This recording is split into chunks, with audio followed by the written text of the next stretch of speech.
Okay, are you ready, kids? Okay, kung ready na po tayo, QQ Vibe Squad? Goodbye! Okay, for our first step, we need to get the crown or the top bun. Alright, the top bun is the one with the round side. Okay, siya po yung medyo may pabilog. The one with the round side. And as you can see on your cheeseburger wrapper,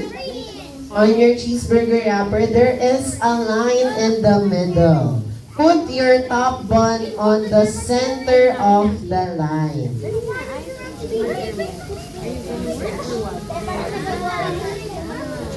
On the center of your wrapper. Okay, pa-check nga po squad leaders kung nakalagay na sa center lahat ng top bun ng ating mga kids. Okay, and for our next step, grab your teaspoons. Ayan, grab your teaspoon and first we need to spread the mustard on top of the bun. Ayan, get your mustard, kids. And place it on top of the bun. Ayan, share lang po tayo kada group. If you don't like mustard, you can skip this step, okay? If you like mustard, you can always add more. But if you don't like mustard, once again, you can skip this step. Okay, spread it evenly.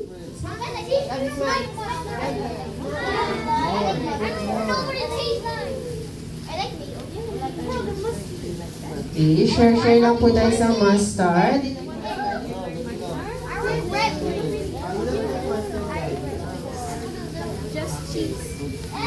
Okay, are you ready for the next step?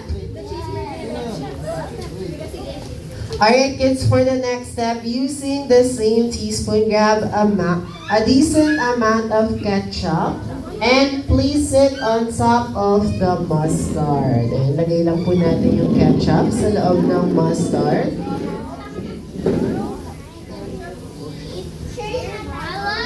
Ayan.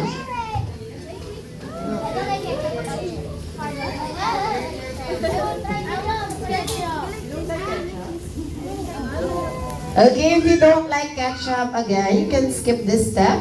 But if you like ketchup, you can always add more. Okay, once again, kids, share lang po tayo sa ating mga ingredients. And pretend I just have a yeah. I'm kind of a famous guy. Man, no stars. Please don't take one. Okay, are you done with the ketchup? Ketchup! Do you use the ketchup with your hand? No, we don't. Okay, and now, Of course it's for let's grab one pickle and put it on top of the ketchup. But if you don't like pickle, ayan, don't put it po. But if you like pickle, grab one or two. And you can put one or two pickles on top of your ketchup. Again, if you don't like pickles, you can skip this step. See how I can grab the pickle? I don't want pickle. I need one pickle. I don't want pickle. I want to try a pickle. What's the last pickle? Okay, are you done? Once you're done, put the sliced cheese on top of your pickle or your ketchup. But place it on the center so it doesn't fall. It's like Yeah, place it on the center so it doesn't fall. And after that, grab the bottom bun or the heel of the bun and place it on top of, your patty po pala muna. Ayan, grab your patty. But if you don't like onions, pwede nyo po siyang tanggalin yung teaspoon.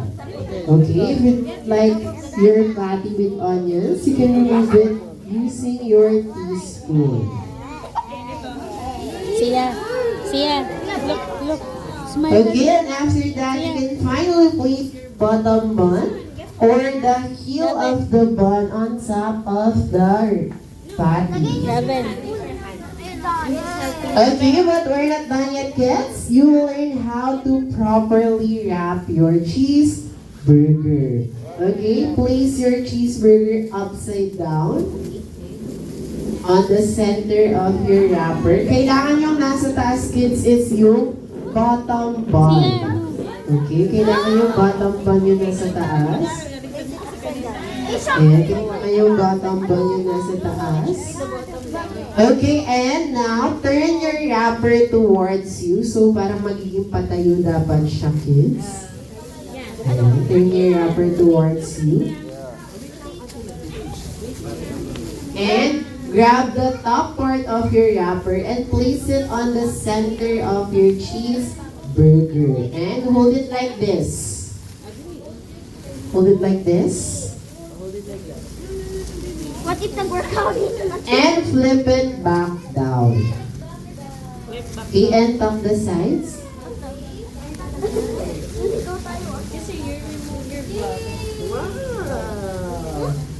Okay.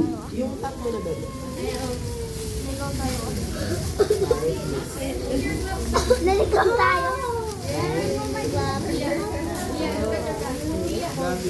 Paano? Tay, kawawa yung mga. Okay, pa-help na lang po natin yung mga kids mag-wrap. Gavin. Ang dami nila. Sige, smile. And after that, you can remove your gloves and place your